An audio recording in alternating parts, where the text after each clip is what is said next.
Hello everyone, and thank you so much for taking the time to be with us tonight.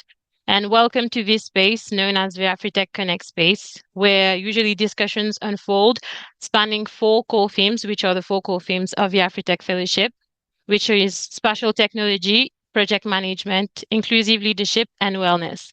So today, since it's GIS Day, all around the world, this is where we will be going with the theme of spatial technology. And the title for this episode is Africa's Future, a GIS Perspective. So I'm very honored to have an incredible panel joining us tonight, leaders from across Africa and who are not only excelling in their respective fields, but also leveraging GIS to create real world impact. I'm lucky enough to have met each one of them in person through the Mandela Washington Fellowship. Well, you will get to learn more about each one of them as I will introduce them in a minute. But I would also like to know where each one of you who are following this call are from. So feel free to send us in the chat where maybe your name and where you are from and why you're here maybe. So I will proceed to introducing our different panelists. So with us tonight, we have Nalumino Mayumbelo from Zambia. And Nalumino is a town planner at Ndolo City Council under the Ministry of Local Government and Rural Development, with more than 7 years of experience in urban, regional, and government and rural development and land use planning. She utilizes GIS for data-driven and evidence-based decision-making and has a lot of volunteering work. She is the vice chairperson and co-founder of Local Knowledge Mappers, where she promotes geospatial data through mapping. As I said before, she is also a Mandela Washington Fellow, as well as a 2023 Youth Mappers Leadership Fellow. And Nalumino holds a BSc in Urban and Regional Planning and recently completed her MSc in Urban and Regional Planning from the Copperbelt University, awaiting graduation. Thank you so much, Nalumino, for being with us tonight. Also with us, we have Ndapile Mkuu from Malawi. And Ndapile is a certified drone technology expert and educator with over 4 years of experience as a senior instructor at the African Drone and Data Academy at the Malawi University of Science and Technology. She has trained over 500 students across Africa in drone technology and geospatial data analysis. Certified by the Trusted Operator Program and Malawi Civil Aviation Authority, Ndapile has worked on disaster response mapping and infrastructure assessment. A 2024 fellow as well, and she also served as a Youth Mappers Regional Ambassador promoting gender equity in open mapping. In 2022, she was recognized by Women and Drones as a woman to watch in emerging aviation technologies under the education category. Thank you so much, Ndapile, for being here with us tonight. With us also, we have Jonathan Jobelo Bekanga from Democratic Republic of Congo. So Jobelo is the Mandela Washington Fellow from 2024 cohort and is a civil engineer working primarily in transportation as well as connects infrastructure. He is currently in charge of the engineering department of the Office des Voies des Déserts Agricoles in the Democratic Republic of Congo. He also has extensive experiences in mining industry, and Jobelo is currently helping populate a GIS database of roads and riverbeds, which he initiated upon taking office in 2021. He is keen on providing the Deep Africa with well-documented maps that he strongly believes is going to ignite movement of people and their goods. Thank you so much, Jobelo, for being with us tonight. And finally, last but not least, we have Tando Mate from Zimbabwe. Tando is an avid geospatial technology advocate and development policy analyst, passionate about the governance of land in Africa. He co-founded Spatial Sense, and passionate an aerial mapping startup providing data to support sustainable development projects in Zimbabwe. Tando is the current chair of the OpenStreetMap Zimbabwe chapter, a member of the Global Land Program, a member of the Space Generation Advisory Council, as well as a 2024 Mandela Fellow. And his work has been presented at various forums, including the UN ECA conference and Land Policy in Africa, Digital Earth Africa, the International Forestry Symposium, and the Africa Earth Observation Symposium. Thank you so much, Tando, for being with us tonight. I would like to say that I've seen those bios before, but even now that I'm seeing it again and telling all of you about them, I'm mesmerized about how much you guys have done for your community, but also for your country. And one thing that I've realized in our different discussions, and that for me has always been important, is maps and how it, as we said at the beginning, how it tells a lot of stories. And I think for me, one of the map that I've always wanted to create would be a map that would um, show the movement of my ancestors that brought me to where I am today. And I've always thought about maybe like some people maybe have crazy ideas about how maps can be leveraged. And before we start this conversation, I would actually love to know from the panelists what if you had the chance to maybe map any place or anything in this world, maybe it can be a real thing or maybe imagined, what would it be and why? Maybe we'll start with Sando. Thank you so much, Anga. If I was to map anything, it would definitely be African ethnicities. So imagine this very bright and colorful map showing everybody's ethnic backgrounds and where they come from. I'm passionate about this map because the borders that we have today, they are all fake. They were drawn up by a group of people in Berlin in 1918 something. They just decided that, okay, we're going to divide Africa like this. But that's not how originally it was. So yeah, I would definitely love to see such a map.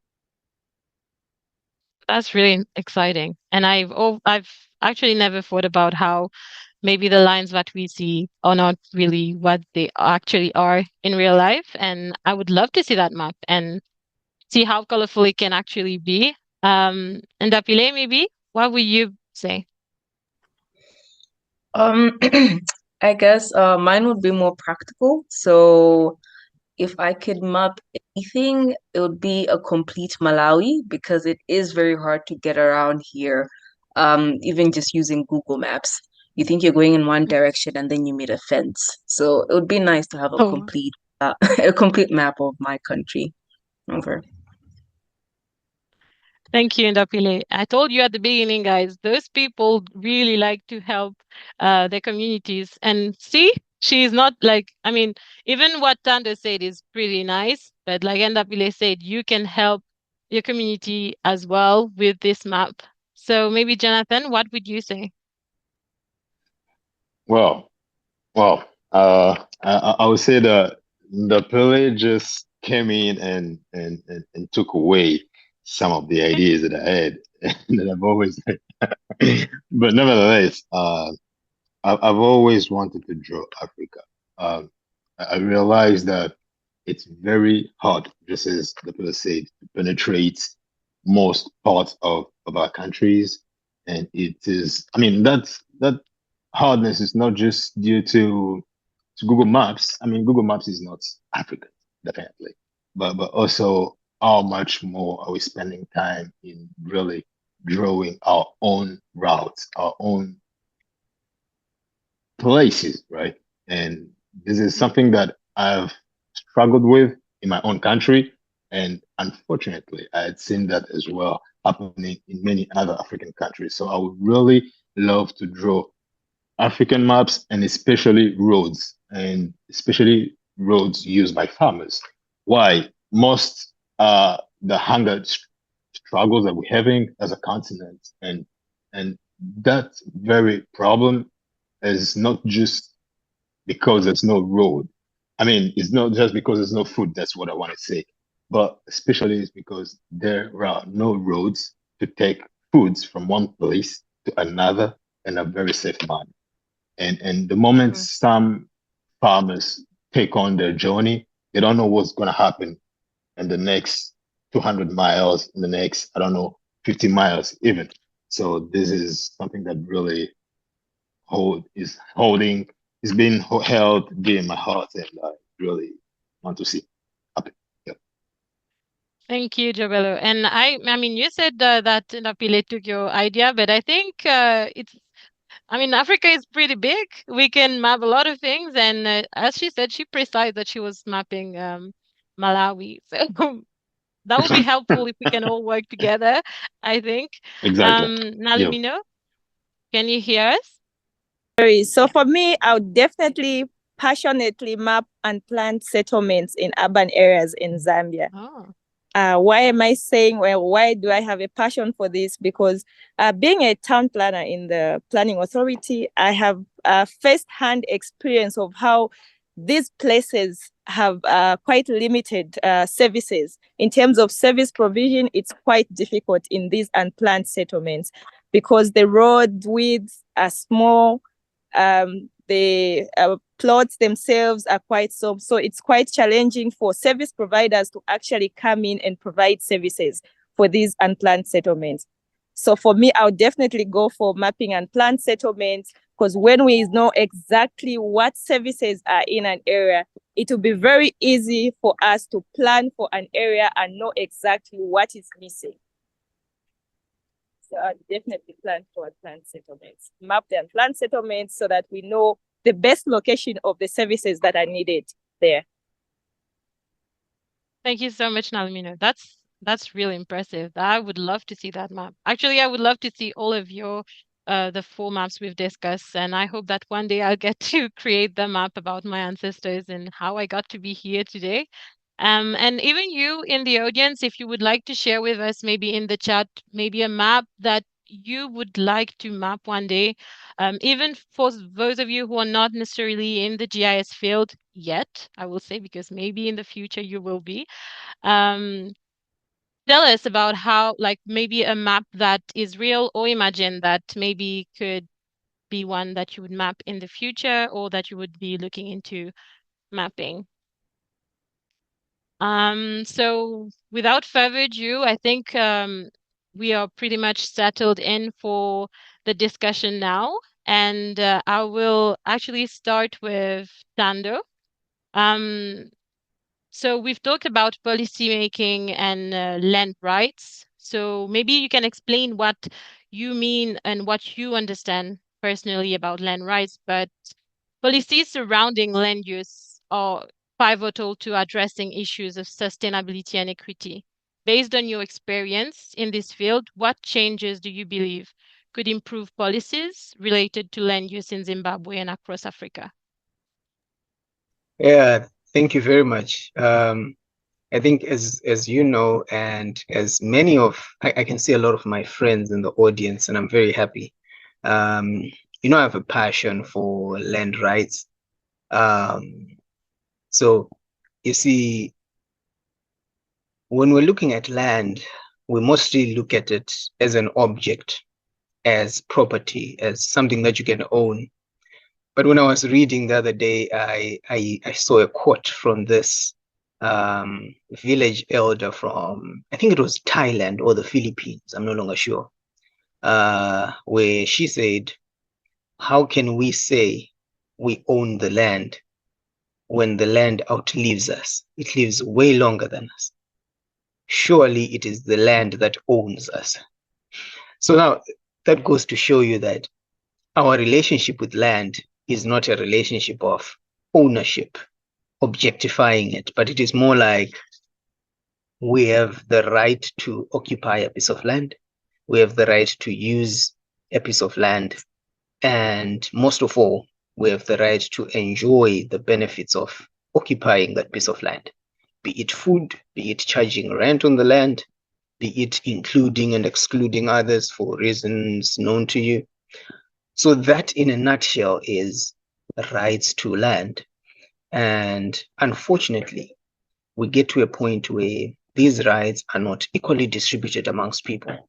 You have some groups of communities that have limited access to land.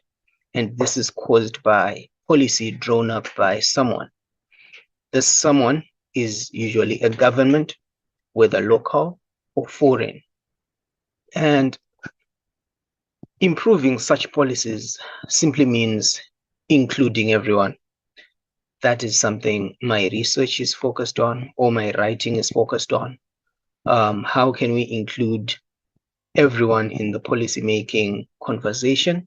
How can we include everyone in the land rights debate? And how can we, most of all, safeguard the rights to land for those who have limited capability to do so? And the one thing that in relationship to GIS that I'm quite passionate about is open data. We need open land information. If we all know who owns what land, how do they access it, where, that's for a start, one way in order for us to respect each other's land rights and to help those without rights gain access to it. So this can be done through many things. I am the outgoing president for OpenStreetMap Zimbabwe, and what we're doing with OpenStreetMap is we train groups of young people to digitize certain places which are undermapped or which are not represented on OpenStreetMap, which is the open map of the world. It's free for everyone to use, commercially, individually, privately, and so forth. So that's definitely one way in which we can improve our relationship with land. And I remember this one time back at the Mandela Washington Fellowship Summit. It was Dapile and Nalumino on the panel, and it was with USAID. There was a quote which said, "Places that are not mapped do not exist. Therefore, they are skipped from development, from inclusion, from conversations, and so forth." And that's something that really stuck to me. So, which, as regards the contribution of community to mapping, I think open mapping is definitely the way to go. I'm going to end here for the meantime, and I'm sure we'll talk about it more in depth because I can get into a rabbit hole. Thank you so much, Anne. Before I pass on to another person, I would be curious to know, like, why would, like, the way you're talking about it is currently some people are not maybe aware of that happening around them. So maybe how did you learn? Like, how did you come up with it? Like, how did you come across land rights and policies, and why are you fighting for this? So in school, when I was doing my undergrad, I won't tell you which year because it will make me feel so old. But then I was studying geoinformatics and land surveying. So straight after school, I was one of those few people who got a job like a few days after graduating. I was working for the power utility for Zimbabwe called ZESA. It's the only power utility in Zimbabwe. So it's a parastatal, it's run by the government. Our job was to build a database of who has access to electricity and where. And that on its own then made me realize that what I'm working on is actually not GIS, but I'm working on community development, because you're looking at how does access to electricity affect people's education, people's access to food, how do they heating, warmth during winter, and so forth and so forth. So from then on, there was an opening with the Zimbabwe Land Commission. The Zimbabwe Land Commission is a government body whose responsibility is to make sure that everyone in Zimbabwe has equal access to land across ethnic lines, gender lines, age. We want to make sure that everyone has an equal opportunity, at least, to try and access this land. So there, I was the assistant manager in the GIS department, and my job again was to get into the community and collect data on how people are relating to their land. And we would use this data to advise the government on policy making. Okay, so people need this so that they can achieve this. And through that, I could say I was formally introduced to the conversation on land rights. And since then, it is something that I've been passionate about. I might also add that I come from a family of farmers. So we've always had this intrinsic relationship with land. And so it's a combination of both passion and formal training. Thank you. Thank you so much, Tando. Your expertise is truly inspiring, and I I realize more and more how, like, we are talking about land right now, but how GIS is tightly related to our communities. And as we move towards this other application of GIS, I will turn to you now, Jobelo, about transportation maybe. So accurate data on transportation networks can transform planning and accessibility. Could you elaborate on the GIS workflows you initiated for road and riverbed management and their importance in maybe improving access and safety for rural communities in the Democratic Republic of Congo?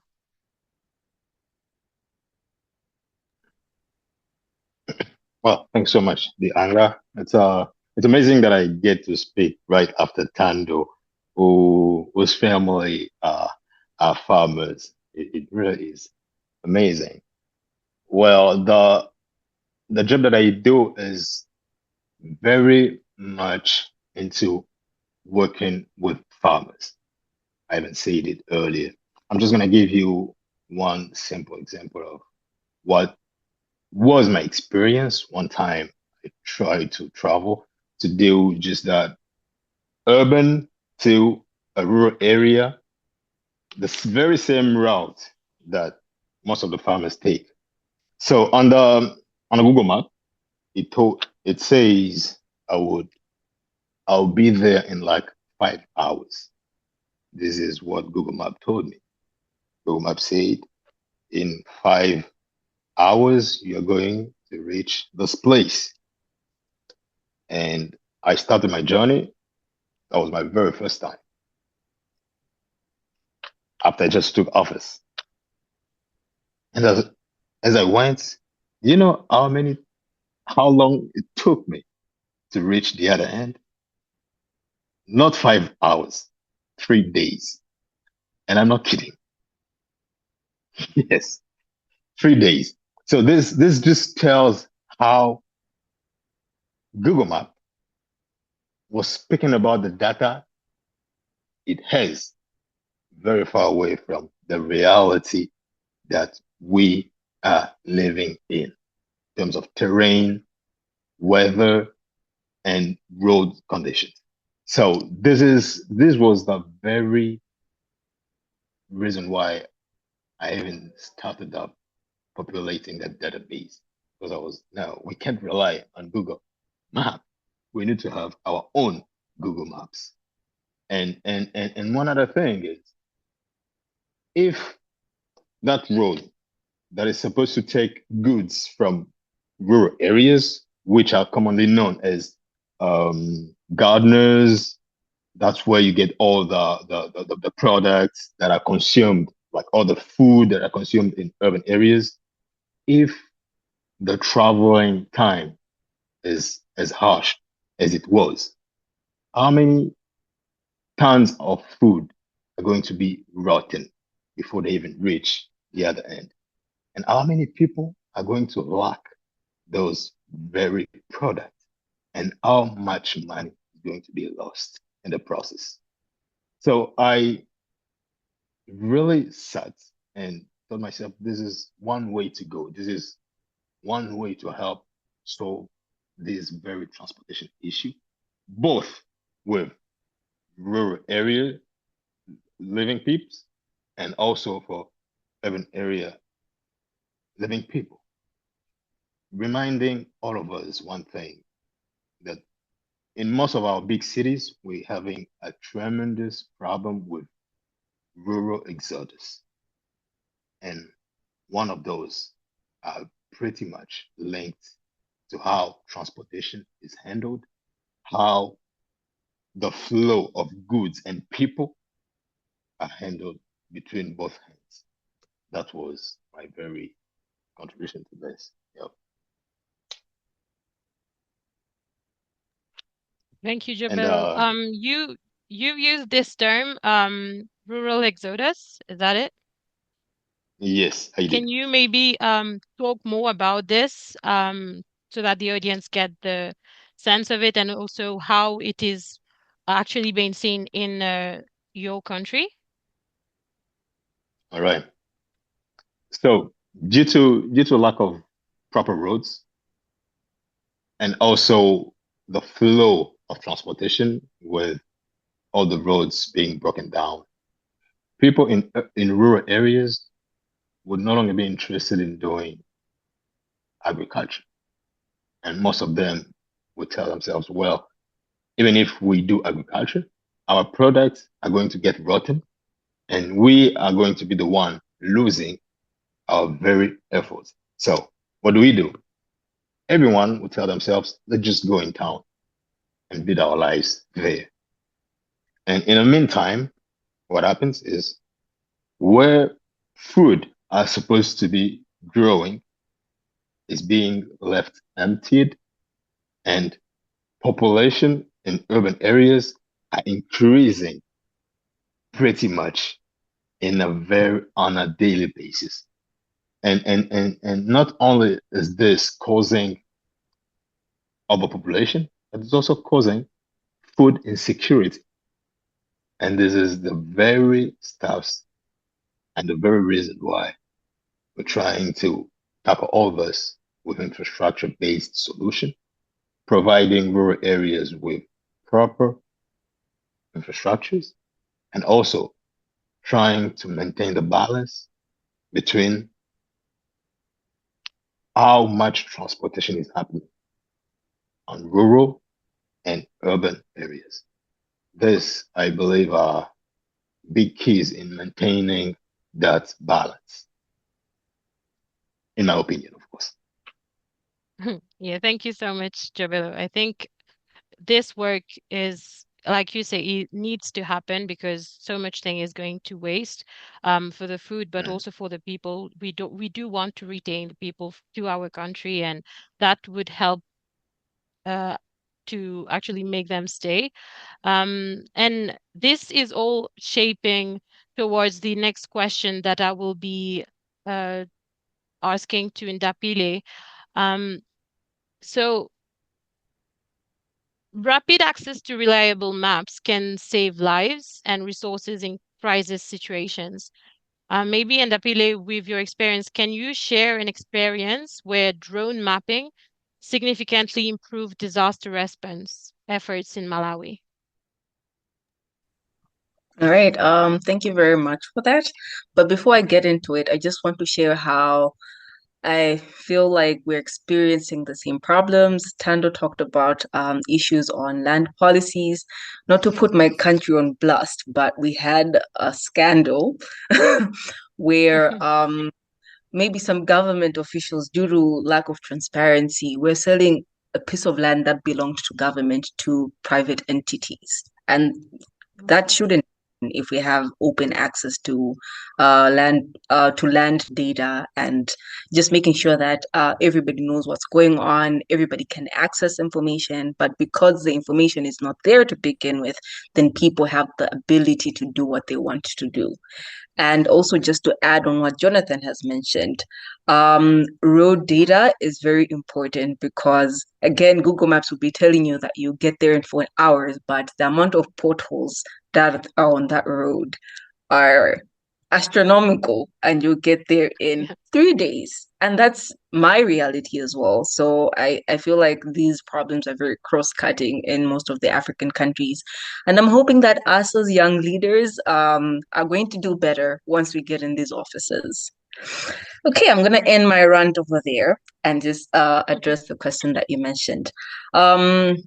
So having access to data, again, is very important, and even more important when it comes to emergency scenarios. And I've seen this firsthand when Malawi experienced Cyclone Freddy. I believe that was last year. and we're still feeling the effects up until this year. So it happened in March of 2023 when it made its landfall on the 13th. We all remember it because it was the beginning of a sad and devastating time, because a lot of lives were lost, a lot of property was lost, and we were not prepared as a country to experience such a large cyclone with that magnitude of damage.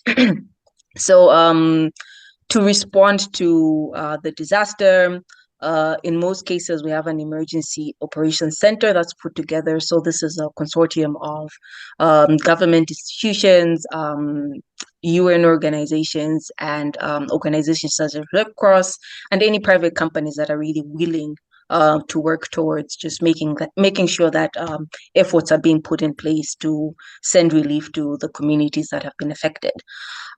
So again, as you mentioned, I do work with the African Drone and Data Academy, where we're mostly focusing on how drones and data technology can be applied in these respective fields, one of the fields being disaster response. So the program is UNICEF sponsored, and UNICEF was one of the organizations that were part of the Emergency Operations Center. So we were consulted to go out in the field and map.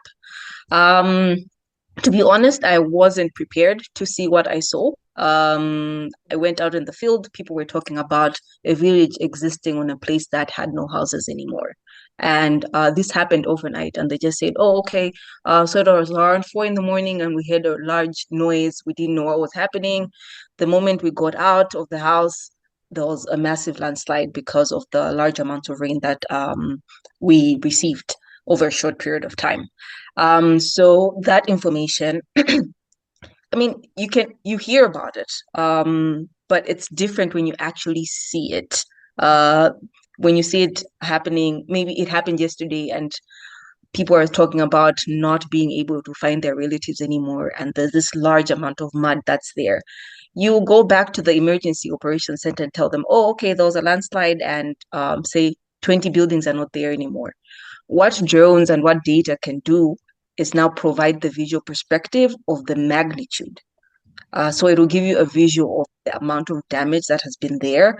And at that point, you'll now be able to quantify the damage, because then you have satellite data and then you also have the drone imagery. So you can now have a before picture and then an after picture. And then once you do some analysis, you can at least be able to estimate the amount of damage that has been there.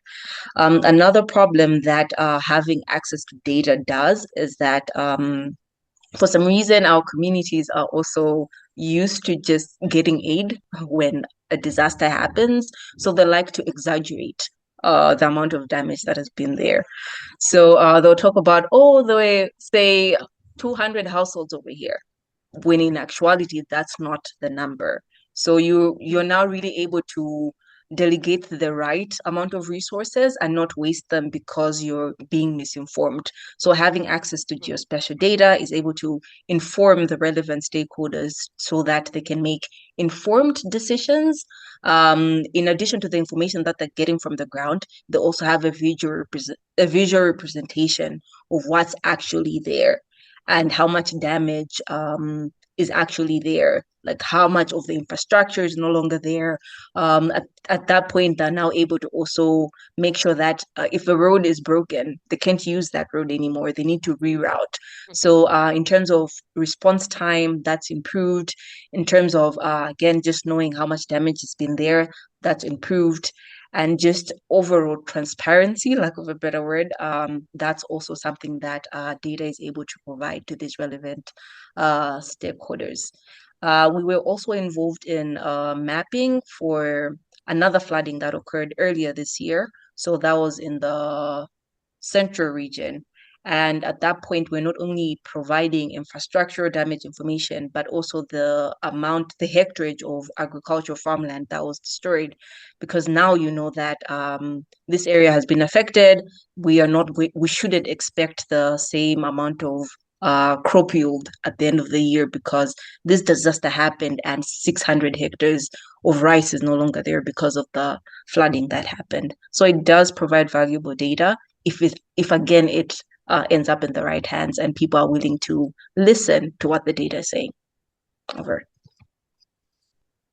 Thank you, Ndapile. And I think, like you said, a lot of what all of us are sharing right now is quite relevant in other countries, because when you were talking about floods and disaster response, this is something that has been happening a lot in Mauritius, mainly with cyclones going by. For example, we had a cyclone warning yesterday until this morning, and one of the first things that people think about now is how is the flood going to be, how intense is it going to be, but yet there is still not a lot of work being done about it, leveraging GIS when it is a tool that can actually help us have better response to it. So this is something that I really appreciate you sharing with us, because like you said, there's a lot of what we are discussing right now, even though we are from respective African countries, in a way we see that we are all going towards the same direction, which is to make our country evolve and have better response to crisis that can happen with whatever field it is in. And before I go on another question, I think I would like to ask you as well, like I asked about, I asked Tando earlier, why did you get into this field? Like, what was the thing that told you that drone was something that you would like, or disaster response, maybe? What was the thing that made you realize that that was your way? All right. It was a pleasant surprise, honestly. So I was more interested in the GIS part, and I was, I guess, privileged enough to be introduced to drone technology and how the drones can be used as a tool for GIS analysis. So it can be able to collect data that satellites are not able to provide sometimes. So I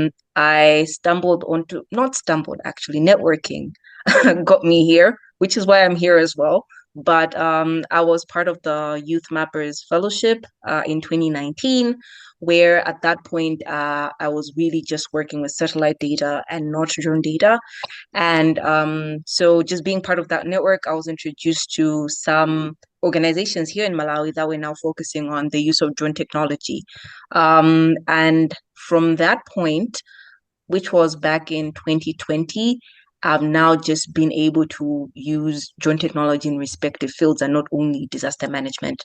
Disaster management is just because I really have a passion for making sure that Malawi or every other country is not just responding, but we're also able to make sure that we have the right systems in place, which is having baseline data.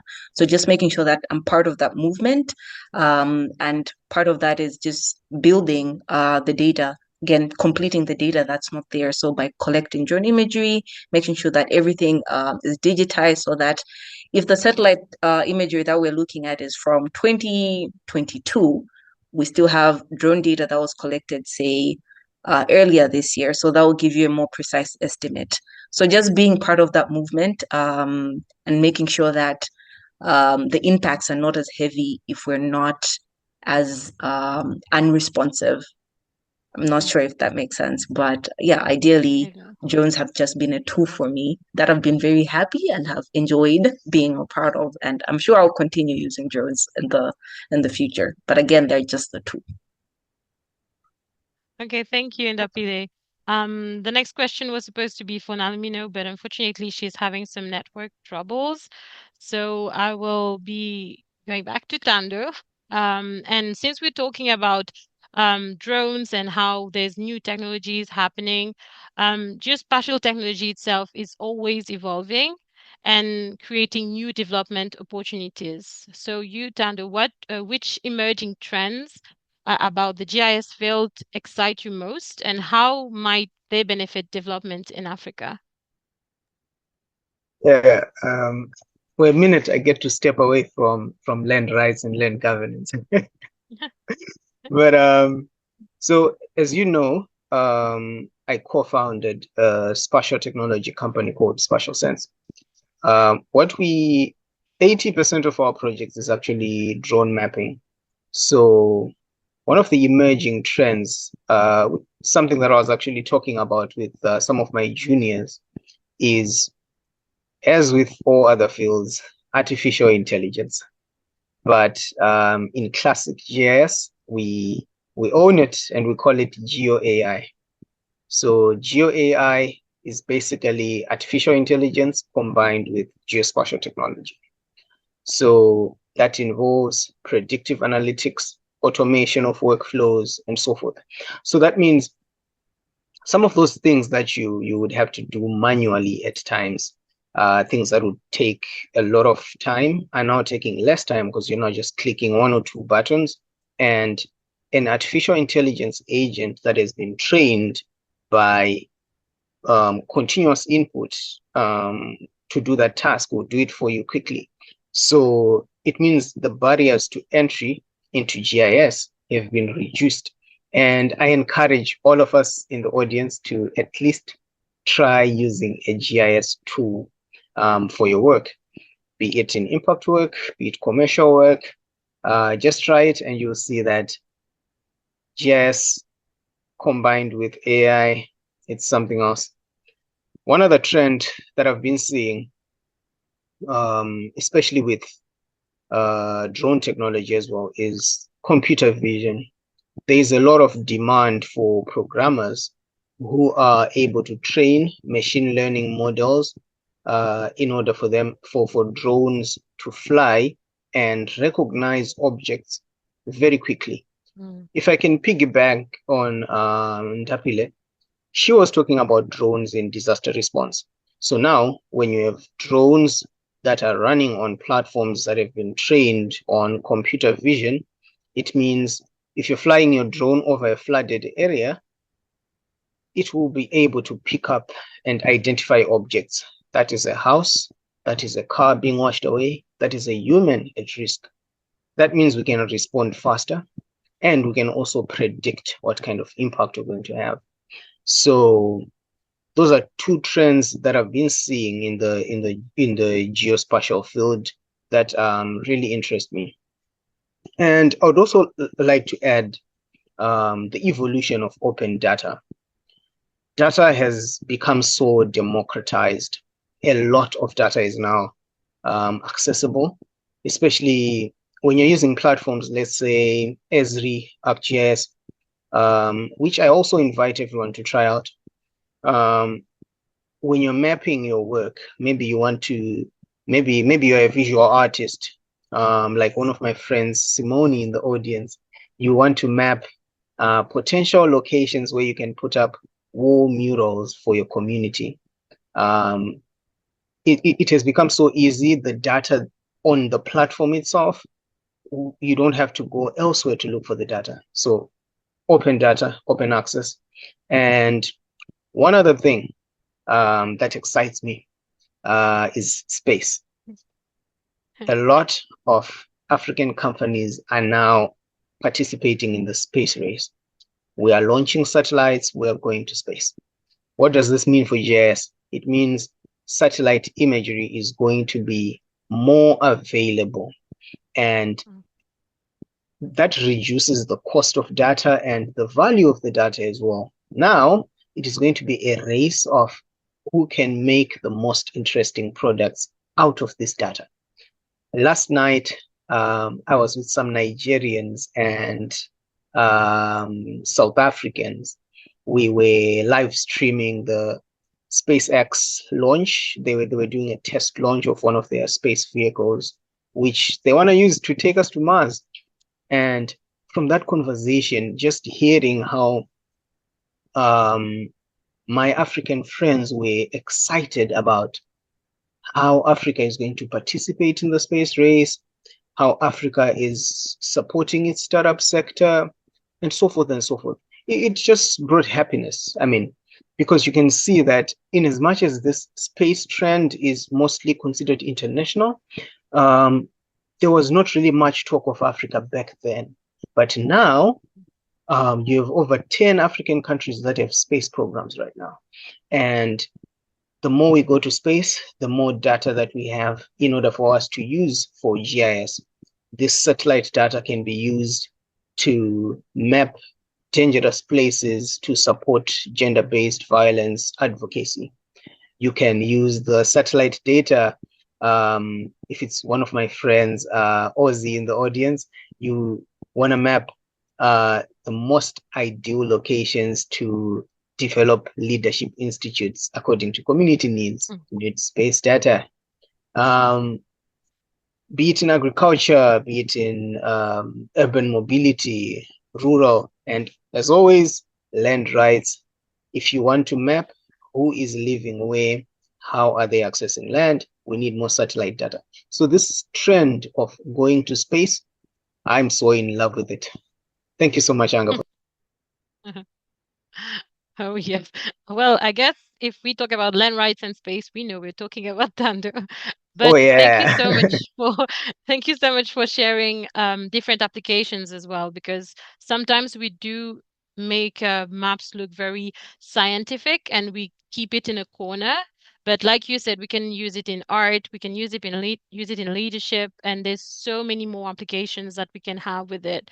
And all of those trends that you've been talking about are very exciting. And I know you said that you didn't that you were moving away from the land rights through this conversation, but actually I have a question that will bring you back to that. You talked about AI and geospace, and I would like to know, because we know that nowadays, even though AI is taking more and more space, the good for it to be good, well used or used effectively, is to be able to have proper prompts to actually go through with it. Do you think that this will be similar when we talk about land rights and land governance related to AI? And how maybe you think people should be able to adapt to those two things together? That's a very interesting question. I like it. Mostly because there's a lot of conversations on how do we improve AI. I know the conversation as well about how AI is going to replace humans in workflows. But unfortunately, that's not the case. What is going to replace humans, though, is humans using AI. So humans are going to be replaced by other humans that are using AI. And taking it back to the land governance conversation, you want to develop AI platforms that understand the African context or whatever context that you're working in.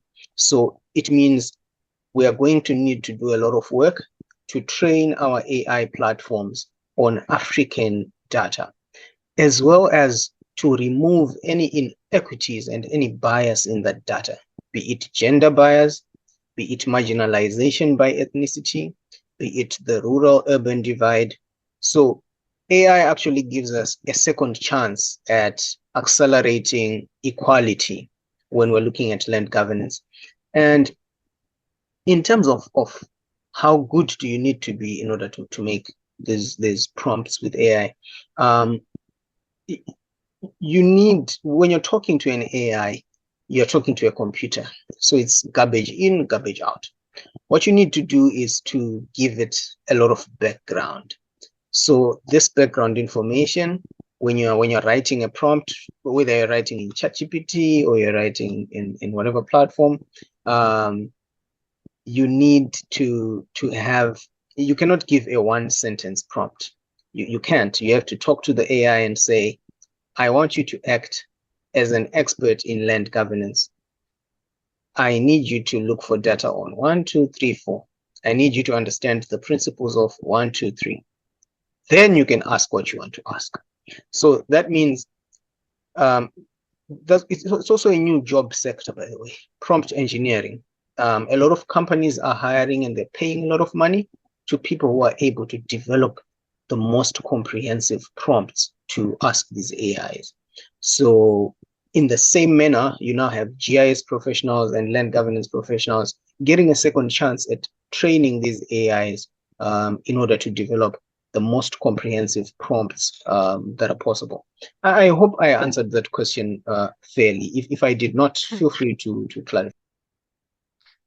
Yeah, I think you answered it well. And I don't want to go too deep into that, but apparently I've seen an article about how AI is currently being biased because there's more men using AI than women. So all the women on this call, please start using AI because we don't want it to be biased towards the males. So that's one thing I wanted to say because please, women, start using AI. And now I would go back to Jobelo. Um, so we've talked earlier about the mining sector and how it often intersects with infrastructure development, especially in resource-rich regions. So how was your experience in the mining industry has influenced your approach to building sustainable infrastructure? Well, yeah, thank you so much. This is a fun question because when I think about it, many people say, well, how do you find time to work in transportation? And there you are as well in the mining industry. I'm like, I tell them I live two lives. Well, I don't live two lives. I only have one. But it's funny how we we see mining operations around Africa, and some of us tell themselves, well, it is just mining, and then we got all the money. People always say, well, we got all the money, and this is going to continue paying the money that we have for for free. Some, unfortunately, this is not, and it will not always be the case, unfortunately. Yeah. Mhm. How? The mineral resources that are available today will no longer be available 10 years, 50, 100 years, or 200 years from now. Why? Because they're being used, they're being Mhm. extracted, being exploited, and moreover, they're being commercialized. And the very people who are commercializing them will then reuse them into other end products that they would need. Definitely, we have copper, cobalt, and whatever you name it, gold, so many, zinc, there's coltan that's pretty much used in all of our iPhones and smartphone and so on. And in all this, the development that we see in the communities is pretty much, some may say it's pretty much artificial, because you see from a very moment a city booming, infrastructure rising up, people building at a pace you can't even control. But then comes a question. Well, will this be sustainable and continuous all the time? Well, sorry to say no, and not always. So what's going to happen? What is going to happen the moment mining stops from this very point? What will this community be doing after the mining era? And this gets us back to thinking and reasoning to how the community used to live before mining even came up. And this is exactly one of the reasons why I've always been voicing out about, yes, there are mining operations happening, and people should, well, think about getting mining jobs. But also at the same time, people should not forget about the land that is theirs, the land that used to bear them fruits, the land they used to cultivate upon, for them to sustain their lives, for them to sell those products, for them to even give to those who did not have. Well, how? Agriculture will never end. unless we decide to leave the land barren and live it.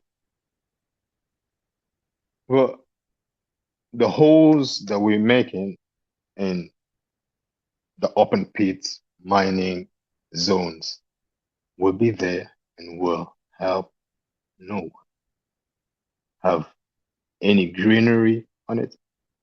No one after that, of course, have any life come out of it. The lands will be abandoned. Now, the surrounding places, whom are we going to leave them to? Because if we don't get interested in them right now, we will abandon them. And tomorrow, we will try to come back. But maybe the land will not welcome us in as much as it did before mining started. So I'm trying, when as much as I have mining operations happening and the rural development activities happening also on the other hand, trying to educate the population, especially rural area living populations, the importance of keeping that balance, of having the farming activities alive, sustained, and watched over. Because mining will never buy food. Yes, the money will, but mining will not produce us no food. But we know that when we farm the land, when we till the ground, when we make proper use of it, and we keep our waters away from any sort of pollution that is caused by mining operations via proper regulations, we're maintaining life even after the mines. I have a very sad experience, one case study, fortunately, for a city I'm currently living in right now, for a short period of time. Mujimai. Mujimai is a diamond, it's a diamond city. That's how it is called, Diamond City. Yeah, because there's a lot of diamond and a lot of mining, with diamond and all this. But the city knew a turn in 2012, somewhere around 2007 and 2012. They used to have agriculture activities around the city to sustain life and all. But the day people forgot about all the agriculture activity, farming, tilling the ground, to invest more into mining, only a few months later, mining shut down. Most of the mining, the biggest, in fact, shut down. Everyone went bankrupt. People had their money, but they couldn't eat. Can you just see how tough the situation was? Well, you had money, but you couldn't eat. So everything went higher. The prices of all the goods tripled compared to other cities in the country. And this has been the new reality. This is exactly the kind of situation we're trying to avoid for other communities. It is true in my country. This is the very reality of it. There's a lot of mining operations. Oh, this country is blessed in mining. But also the great thing, this country is blessed with land that can be cultivated, and trying always. So let, at the same time, the policymakers aware of the situation so that both mining go their hand, and also the agriculture and everything that needs to be sustained keep going as well at the very same pace. And life is what I've been doing, is what I've been fighting for with policymakers. And I'm so grateful that I've had some sort of, we have had, I would say, not just me, we've had some sort of support, great support from most of our MPs, and they've been really trying to push bills into protecting not just the activities happening around mining sectors, but also moreover, any initiative that talks about agriculture and farming in those very areas. So this is the intake, and this is how much more life can be sustained using all this data to help us not just build that very safeguard for us, but also for the coming generations. Thank you so much, Jabelo. And I think that's where the quote that says we cannot eat money comes out, because that's really true. And we, like, you saw it in the rough, and that's really bad that we had to come to that extent when we need to realize that. But in a way, it helped us understand why it is imperative that sustainable infrastructure comes to place. And we are seeing it with GIS, how it is possible. And one thing that I would like maybe to know how, because you say that you've discussed this with people from the community to make them more aware of it and make them um, let them know what is happening and how those two things can be linked, and taking up information that we got from one thing to creating something better for the entire community. Maybe what was the response of a community to that? Well, this is very interesting, because what people see, unfortunately, and especially when they are not informed, they only see what is at their disposal. They only see what is available to them at the very moment. They don't want to think about what's going to come tomorrow. So we had to make them sit. In fact, there was a lot of opposition, was a lot of constraints, and some would just say clearly, we do not want to work the ground anymore, going to go to mining activities. And it is very sad that part of what governing bodies didn't do is protecting some vulnerable communities, like especially kids, from mining activities. So they will just let them do whatever they wanted to do. And unfortunately, in many cases, many kids got out of school to start mining. And this not only affected many people's lives, but also is putting a great jeopardy into what the leader of those very places are going to be tomorrow. If leaders are going to help others move away forward, would that be with money only? Definitely not.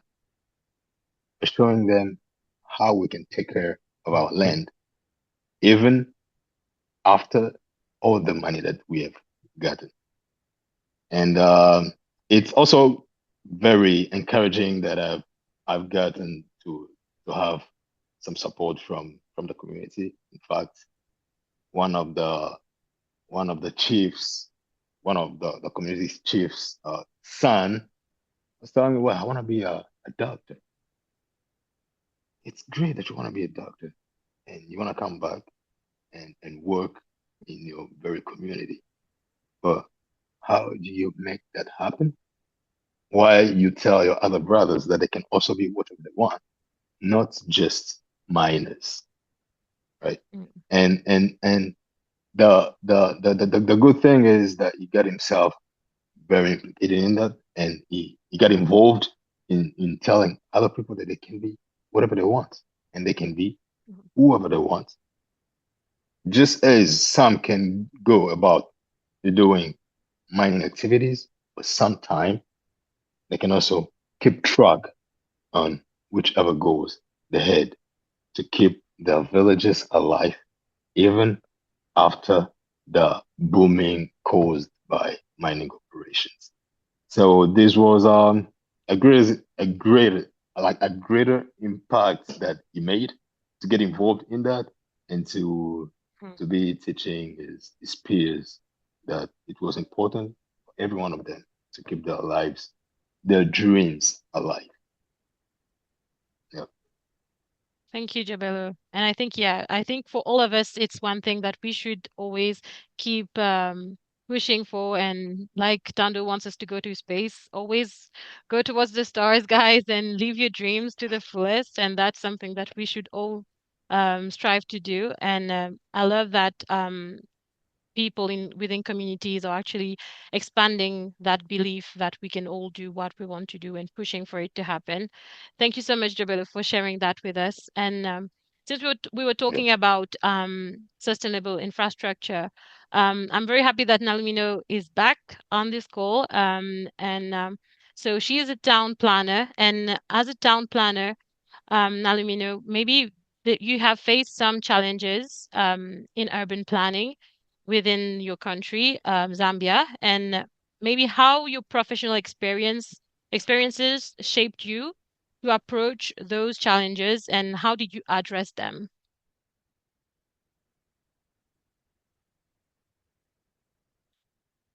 Nalimino, can you hear us? You are muted if you're talking.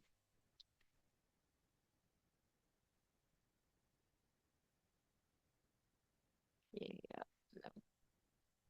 Unfortunately, she had to move because of network issues, but hopefully she will be back on the call as soon as she can.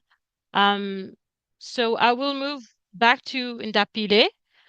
So we were talking about drones earlier, but also about the different trends that with AI and different new technologies that are coming up.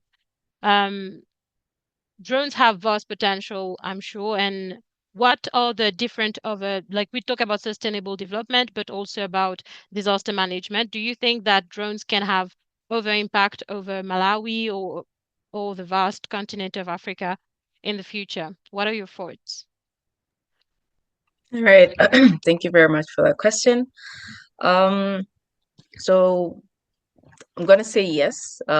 Drones do have the potential to have a cross-cutting positive effect in some of the, again, sustainable development goals. For Malawi, those would be our MDG 63. So we have our goals set for 2063. So not only can drones be used in disaster management, but they could also be used in agriculture. And I believe that most of the countries, Malawi inclusive, has agriculture as its backbone. So the drones, using the images that they're able to collect, can inform a farmer about the plant health, and then they can make, again, informed decisions. So data is gold these days. We should be mining data instead of instead of the minerals. So yeah, ideally they should give the farmers information that they can use to make informed decision about how to react maybe to some of the pests, how to react to maybe water stress within the farm.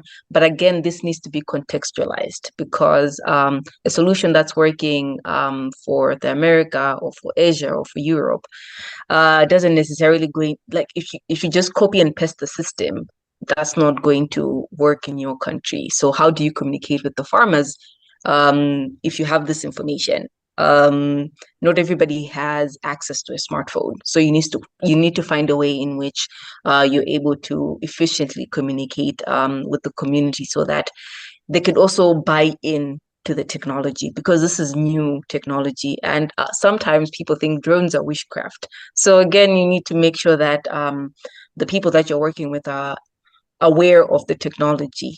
You could also use drones in the health sector, where you can have last mile deliveries. Infrastructure is a problem. So in some cases, medication are not at some remote health centers because the roads are too bad, so you can get a car to move medication from one place to the other. Drones can do that. and they'll cut down the time that the vehicles need to run. But again, for them to be sustainable, these need to be local companies that are doing that, and not companies that are not local. So again, we need to be the solution, and not wait for the solutions to be brought to us. And the point is, again, capacity building is very important. Make sure that the people in your community know how to use the technology so that they can provide these solutions. Because if it's local, then it's also not going to be as expensive, because this is something that's coming from within. You don't have to outsource. In addition to that, so in health, in agriculture, you can also use it in infrastructure and surveying. So that's going to cut down on the time that it's going to take to survey an area. And again, you're getting very precise data from it.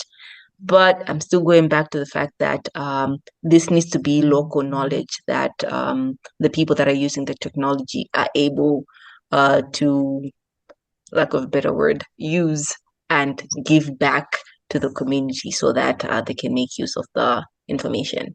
So drones are able to give us the solutions. My point, or my advocacy point, would just be that the solutions should be contextualized in a way that the communities are able to use the information. Thank you, Ndapile. And I think that's a very good point. And this is a point that is often put at the back of a lot of work done in communities nowadays, where people want to outsource the work when there's so much potential and so much resources that are available locally. And one thing that I've realized even before this call, but even more through this call, is that each one of us, or each one of you guys, have like this authenticity to what you're talking about. It's not just like anyone could come and talk about GIS and about how GIS could help in Africa. But each one of you brought to it a special touch, which is your personal touch of how you lived through it and how you want it to change for the upcoming generations. And I think that's where this links to what you're saying, where context is really important, because even though a lot of the people around are trying to help, as long as they don't know what happened in the past, what is happening at the moment, and how it can evolve in the future according to that specific space, it's very difficult to work with them. And I love that you brought that up. And I actually appreciate that how each one of you personalized your intervention tonight and spoke about something that is actually close to your heart, and we can feel it through the screen. I mean, at least I can feel it. I don't know if the audience can feel it, but at least I can feel it. And thank you so much for that. Unfortunately, we still don't have Nalimino, so I will go to another question. I hope that she can hop on by the before the end of the call. But so one of the questions that I was going to ask Nalimino as well is about challenges, because as every industry, as every field, there's always some challenges that we can face as even as leaders or professionals in general. But within the GIS space and how we want it to evolve within the future, maybe each one of you could quickly tell me what are the challenges that maybe you've faced as a professional within your career or within your studies in this emerging field, and what has been one of your biggest take over from that? So maybe Tando, if you can go first. How many minutes do I have? Oh my God. I said quick, so let's say Okay. 2 to 3 minutes. I wanna tell you a story. So today, I mean, this week is actually Global Entrepreneurship Week, and I've been posting on LinkedIn. I've been an entrepreneur for 5 years, so I want to post 5 challenges that I've faced. So the challenge that I posted today was this one time where we had gone to do a map of an area. You know, we had our fancy drones, fancy equipment, you know, wearing fancy reflective outfits and so forth. But then we had to come back from the food running, eh? There was a group of rebels, literally. They wanted to chop off our heads because apparently the land that we wanted to map did not belong to our client who had mandated us to do the project. They said it's their land, they make the rules there, government doesn't make the rules here, and so forth and so forth. So that then just goes to show you how much of data silos we have. There's limited access to information. Some people know what they know, the others know what they know, and there's no sharing of information between us. So when you're looking at data platforms, we need, like Ndapile was saying, contextualization. I know the Africa Geoportal is there, but the Africa Geoportal is externally funded. It's funded by, I'm sorry to bring up politics in this. I mean, it's my nature, but Yeah, the it's Africa fine. You can. Geoportal is Western funded, which means they will only fund the availability of data that they want. So there's no data sovereignty in that.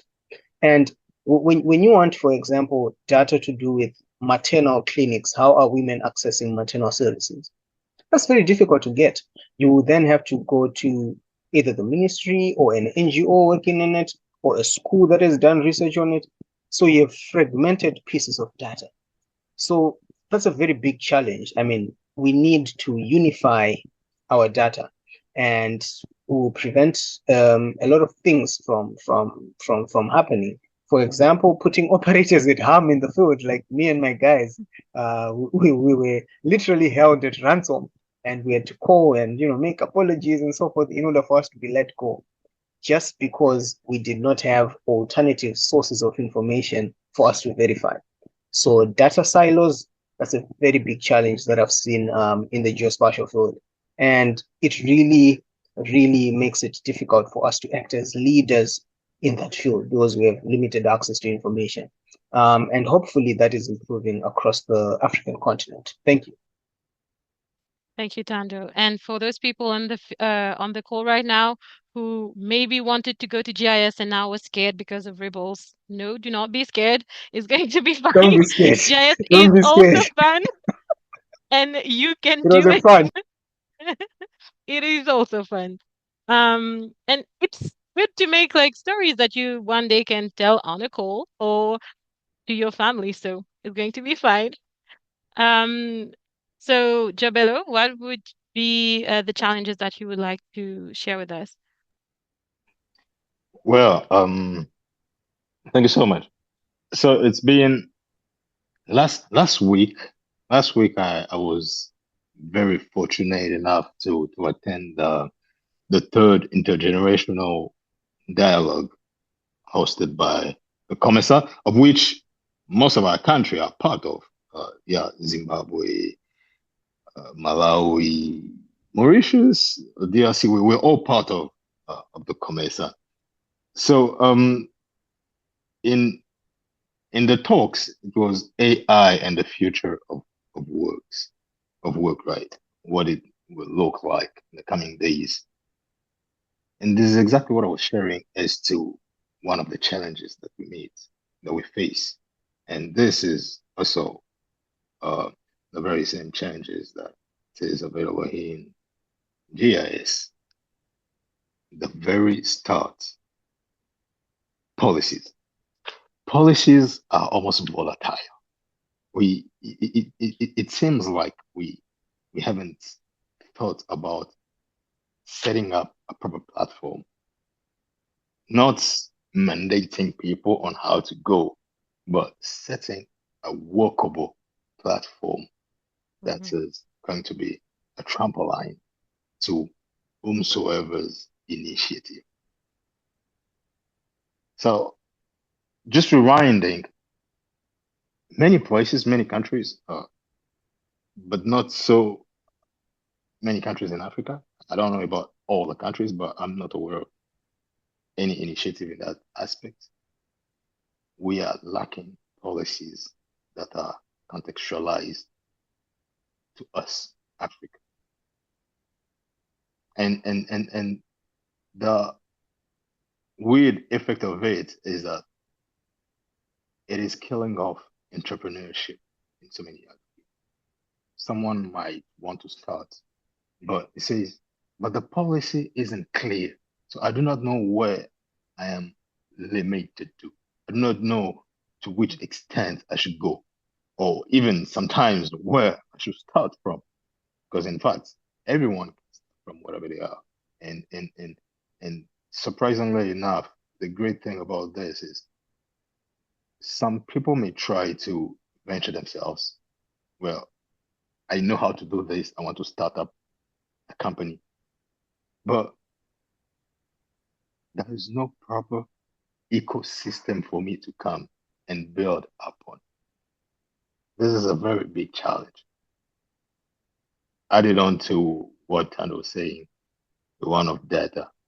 And it's amazing that many are taking, maybe private people are taking initiatives and launching their own satellite over Africa to populate also one of these critical issues. And policies are really important for us. Setting up a proper ecosystem to enhance entrepreneurship. People know how to do many stuffs, but the rules, the regulations, and the laws are hindering men to take actions. And this is killing off the job market. Anyone that starts up something may need to hire 1, 2, or 3. And the addition to the economy is going to be very, very tangible if we just let that thing happen. So I am going to talk only about that challenge, apart from what Tando also spoke about. And the other challenge that I may mention, allow me to say so, infrastructures. We know that those data are not just going to be, flying in the air, in the open air. We need clouds. We need internet sometimes, and infrastructure don't always follow. And this is a very big struggle that we're facing in Africa. And this is a hurdle that we should really think about, and not just think, but also voice out on, so that our leaders may take actions and that they will make our infrastructure very commonly accessible to all. Data accessible to all. Internet accessible. And you need to run all those things on, you need power, right? How many countries have access to power? These are the very basic things that we need so we can move. And we do not have them. And we should talk about them and really initiate a dialogue where this are being given, not just given, made available so that we can use them. Thank you so much. Thank you, Jabelo. And I think, like you said earlier about creating this ecosystem, I think that's where community building and creating a group of support system is going to be helpful as well, because like if like you said earlier, with this person who wanted to be a doctor and helped to push the others, I think creating a space where policies can be discussed and like you said, push for things like more power and more internet access will help bring more to the community, but also to the country itself. So I hope that this is a challenge that we get to solve as quick as possible. I'm confident and I hope and I believe in it to happen. Thank you for sharing this. Ndapile, what would be the challenge that you would like to share with us? Sorry about that. Well, I guess one of the challenges that I would like to share would be the lack of knowledge that exists in most of our government institutions when it comes to the value of what data can provide to them. So by that, that really just renders most of the operations not as efficient as they should. And when it comes to just integrating the use of GIS, you now need to start talking about the actual capabilities, what it can do, what it cannot do, because sometimes you're now being asked to do things that the platform cannot. So because of the large amount of people that are working in these government institutions, instead of making progress with the capacity building, you end up having to say the same thing over and over when you're being asked to provide data that cannot be provided because the platform cannot do that. So that's been one of the major hurdles when it comes to making sure that people understand the value of data and what's possible and what's not. So specifically with drone data, when it comes to disaster response, you hear organizations talking about wanting imagery for the entire district. That's not possible. But this has been discussed before, but because the people that are responding or that are part of the team that's responding this time around is not the same with the team that was responding last year. So I'm not quite sure how to go about it. Maybe I can get some advice from some of the members on the call, but I think just having that knowledge on that, the technology exists, and just knowing how it works. You don't have to be an expert, but just knowing how it works so that you can work together with the technical teams, knowing that I think one of the things that also happened during the response is people weren't aware that they could activate the charter, and then they could get information about areas that they can focus on when it comes to response. Just not having that knowledge itself takes you 10 steps back. So I think at the end of the day, just my dream is that people understand that data is valuable. Data can be used in every sector, in nutrition, in health, in education. Just having information about where health centers are, that's valuable. And then we go back to the data silos that Tando was talking about. You also realize that the department has this data, but not everybody in the department is aware that this information is there. And other departments that would need the information also don't know that the information exists. And then people end up having to duplicate efforts and creating the same data that already exists. So it's a circus, but it's our circus. So that's something that we need to work on, as well as people that are working with the organizations. Yeah. Thank you so much, Ndapire. And I think, yeah, as we say, knowledge is power, and data, like I think just saying data makes sense when we say that this is the basic of everything we do, because it helps us connect all the data. Like we have one point, but it's connected together. And that's when it's important that we get out of those silos sometime and create the systems. So thank you so much for sharing this with us. Nalimino, can you hear us? Yes, I can hear you. Good, that's really cool. So we were discussing about the different challenges that we may have faced within the GIS field, but maybe you as an urban planner, you have specific ones that you have faced, and what has your experience helped you shape and also address those kind of challenges? Okay, so as an sorry for the background, we currently have load shedding, so I had to actually move about 11 kilometers to another place. Oh my God, thank you for your dedication. Yes. So challenges that we have in GIS mostly, so in planning, in urban planning, we rely on data. And when we talk about data, it's not only spatial data. So the spatial data moves along with the population data, because it's only when we know the number of people that we are planning for that we can effectively and sustainably plan for the future as Africa. So the challenge that we have is availability of data. Yeah, because when we are planning, no matter how good a solution you have is as an urban planner, you need data, you need information.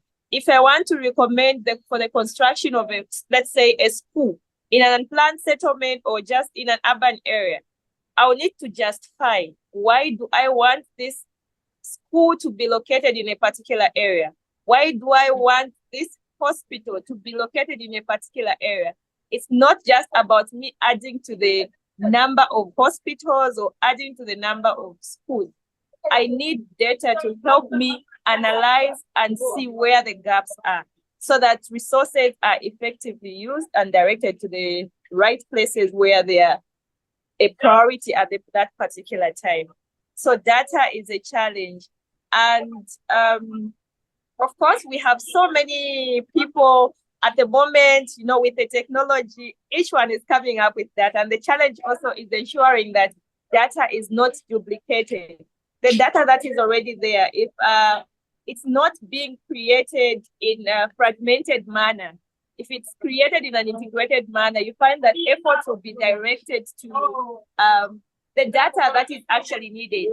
When the data is already there, it's not necessary to start duplicating. Yeah, so that's in terms of GIS, those are some of the challenges that we have. And then in terms of urban planning, as usual, in urban planning, mostly the challenge that we have is urbanization. So the population keeps increasing, and that means that the demand for land keeps increasing. But then we are living in an era where climate change is the talk of the day. So the issue, the challenge is how do we balance between providing the services, using this land to provide the necessary services to the growing population, and at the same time ensuring that we are sustainably using these resources and the environment. Remember, it's the same land. The land is not increasing, the population is increasing. So the challenge is how to create a balance between service provision and ensuring that we are protecting, for instance, the forests, we are protecting the environmentally sensitive areas, and we are protecting the environment at large. But at the same time, ensuring that the services that are needed are actually provided for the population in existence, such as infrastructure development. So it's actually a challenge that should be addressed in a multi-sectoral manner. Engineers, planners, the drone experts, and together we can have a sustainable future as Africa. Thank you so much, Nalmino. And those points, I think, again, the word will be data and how important it is to have it to be able to create more changes in the future. And I've asked to our panelists before how they found themselves in those spaces. So maybe I would like to know you, Nalmino, how did you find yourself in the urban planning space, and why are you doing what you're doing? What inspires you? Okay, so what inspires me? I'm one person who loves creating an impact in the community. So in urban planning, I like collaboration and I like integrating.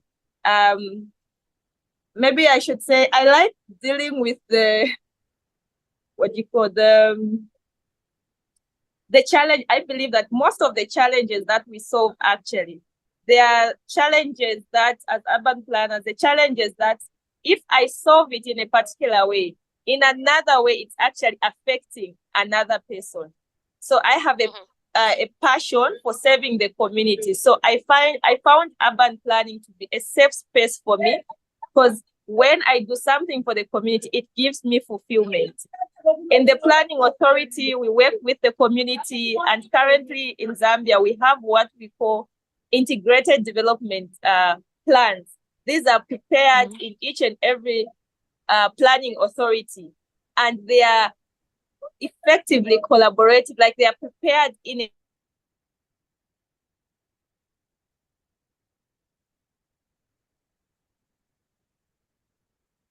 community during the preparation of the 10-year integrated development plan.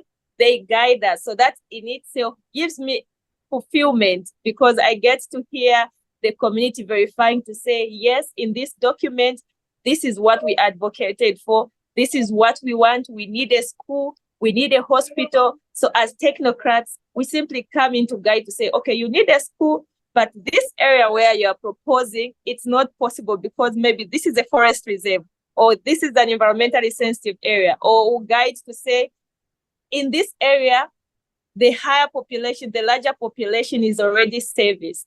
So we'll have to place it in another area. So it gives me a sense of fulfillment to work with the community, especially when I hear them acknowledging that their needs have been met. And urban planning is a safe space for me because I get to achieve that.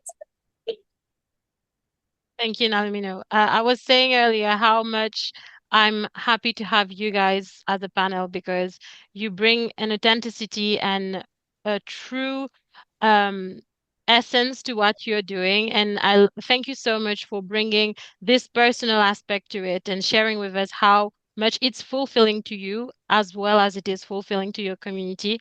Thank you so much for sharing all of this with us, Nalimino. And we are so happy that you got to come back and for all this dedication going all this way for being on this call. Thank you so I'm much. so sorry. I was really panicking. I was like, why would this happen on such a day? So I had to drive about 11 kilometers. Unfortunately, even where I am, it's dark, as you can see. There's load shedding. Thank you. Yeah. Thank you for this. Thank you for this. And I think I'm talking from all of us. We are very happy that you got to do this for us and to be part of this discussion. Before I open the floor to questions from the audience, you can start putting questions in the chat.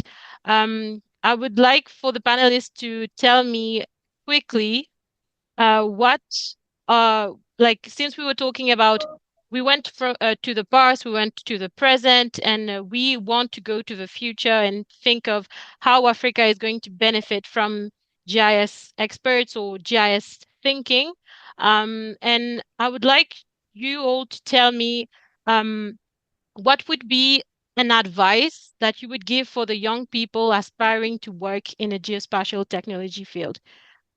Maybe Jabelo, if you want to go first.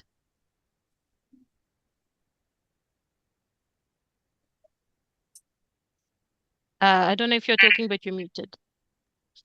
All right. Yeah. I'm sorry. Yeah, I muted and I was trying to figure out where to unmute myself. Didn't know about. Well, thank you so much for this. For this again. As I said early on, and even as you highlighted it from my bio, one of my biggest passion is that Africa will have is map. But see, this is something that can never be done by only one person. I can't even map my country over myself. In fact, I can't even map my city over myself. It's gonna take me almost forever. And the need is, the field is so wide open. So wide open. And this field is one that needs each and every one of us. And I can tell you one thing, this is a call to a participative action, not just to me, but to any one of us listening to this. We usually go to rural areas, but what do we go there for? What do we do once we're there? We were talking about an issue about data. Well, one way we can solve this very trouble is by being able to help those who can do it collect them, even when we are not there. How? The people who can collect data in rural areas, for instance, are those living there. How about we go there and we just teach them how to do this one drill? This is how you can collect this data. Here's a GPS, for instance. This is how you can collect this data. This is how you can collect that data. And in doing that, what is happening? We're equipping people. We are teaching them something they didn't know about. And we are making them participants to the greater cause, which is of mapping Africa in everything that we need. And that is not just going to be for us, but also for them. Because when we go there in rural areas, it's for them that we go. We go to work with them. And for in as much as they should understand our work, they should also be partakers of that. So this is one thing. So it's a call for us, first of all, to initiate those who do not know anything about GIS, about data collection, how they can participate and be useful in this journey. So anybody that thinks GIS is some rocket science, it is not. It is not. And we should really debunk this. It is not rocket science. What you need is basic geography that is taught in primary schools or A levels, and just being not too much of a computer literate, just very basic. That's all you need. And maybe with some QGIS software that can be downloaded for free for most of them even. So this is not for specialized, for people that are called nerds or geek. No, we should really talk about these things, but this is for everyone. And everyone can participate, even those who help in collecting data, even those we train to do that. Even let's be trainers of trainers, because when we train someone and we tell them to train others, this is the chain that we're building. And this chain is never going to be broken if we really invest ourselves in it. Well, I will wrap up in saying this. GIS is so growing up, and we have AI coming. I love that Tando talked about computer vision early on with machine learning and all. I am personally, this is just something that I'm doing on the side. I'm personally building up, well, we're working on doing a program where we can even predict traffic and bypass them in so many other ways using GIS data and computer vision in predictive and decision making. This is something that we're doing. So this can be replicated by so many other people. We do not need to know so many things. In fact, even as we talk about AI, the only things that are much needed are very simple tech tools, and maybe for those who want, you can learn Python. Python as a programming language. This is going to be very useful, and we need to learn. We need to get ready for the next jobs. Otherwise, we will say, well, AI is taking our jobs. No, AI will never. Yeah. If we get ready for the next jobs, we are going to be there when needed, and we will take others with us as well. Thank you so much. Thank you so much, Jobelo. And Apile, what would be your advice for the young generation?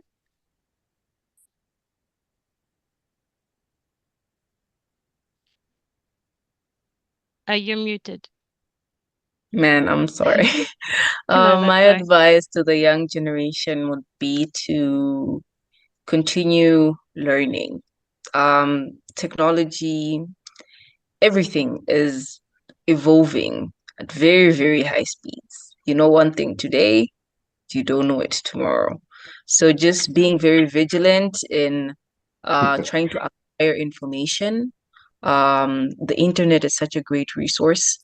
So just making sure that you have that yearning to learn, and just making sure that again, you're looking back at how you can solve some of these issues using your knowledge. So that would be my advice, just making sure that you're taking up as much knowledge as you can and you're putting that into practice.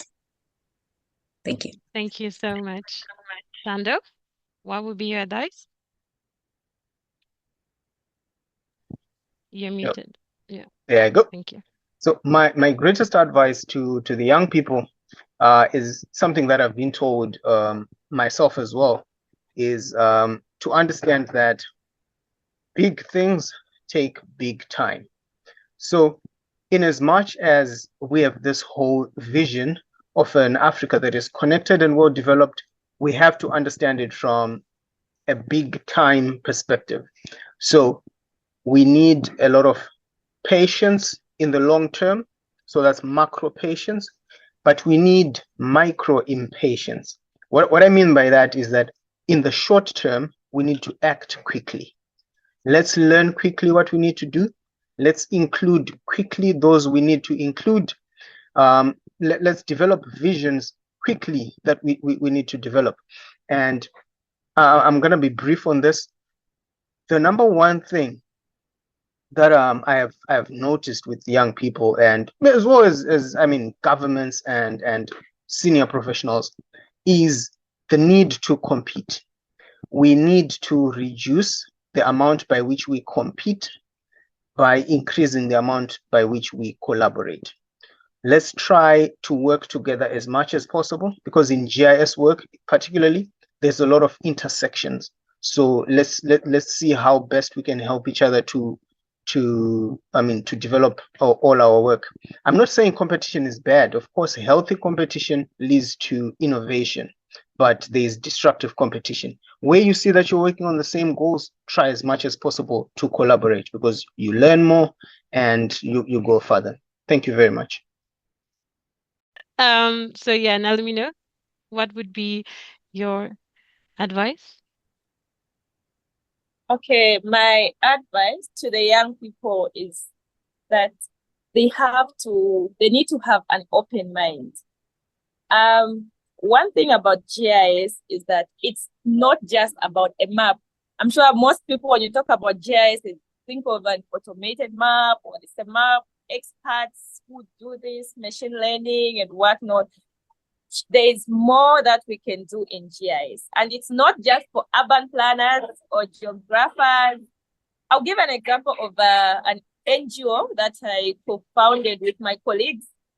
We train the youth and the community on how to add data on OpenStreetMap. If you were to check the professions, or rather those students. Now let me know. Well, I think we lost that. Yeah. Okay. I hope she can come back quickly, but thank you so much. And from what I got from her advice, so with the four of you, we have participative mindset and keep learning, more collaboration and open-mindedness. And I think those four are great advices for the next generation. If I don't see any question in the chat from the audience, I don't know if any of you have questions, but I do see a lot of people who are saying that they loved that session and that they learn how much they learned. So thank you for those who came on this call. It means a lot for us, for the AfriTech Fellowship community, but also I'm sure for the panelists. So I don't know if any of you have any questions or thought that you would like to share with us before we end this call.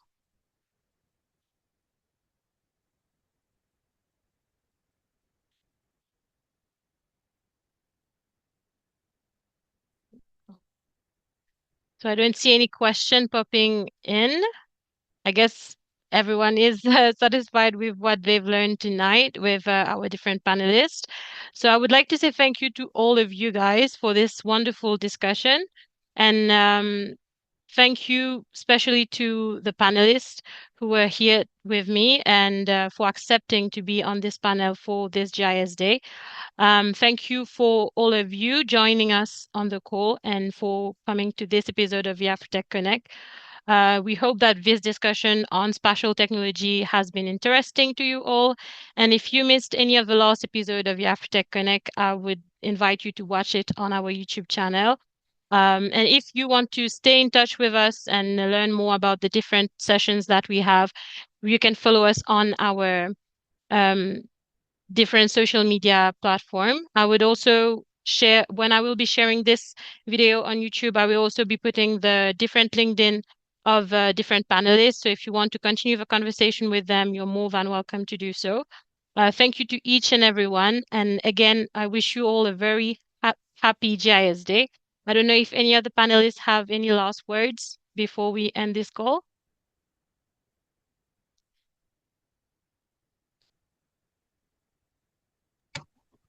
All good on my end. It was just a pleasure to be here. Thank you for inviting me. Thank you, Ndapile. I'll say, Okay, go on. yeah, I'll say thank you so much for the opportunity. It was so informative to me as well to again have the opportunity to learn from my other co-panelists. You guys are amazing. Thank you so much again. Thank you so much, Jabelo. So I wanted to say, I think it's very important for all of us to try as much as possible to get into policymaking. You might not want to directly work in policymaking, but I think with our work, let's make sure that we're doing at least two things. Number one is to question yourself on how your work is informing policy or supporting policymaking, because that is where the rules are made. We cannot play a game in which we don't make the rules. Number two is how are you making an impact with community? We have it within us as Africans. Our job is to develop the next generation of geospatial professionals. So let's all just stay true to that cause. And thank you so much for hosting me. And the rest of the panelists, I learned a lot. Thank you so much, Tando. Thank you, each one of you again. And so I will end this call and saying that until next time when we meet, I will invite you all to keep innovating within your field or outside of it, but keep having fun as well. Thank you so much for being here and see you next time. Bye-bye.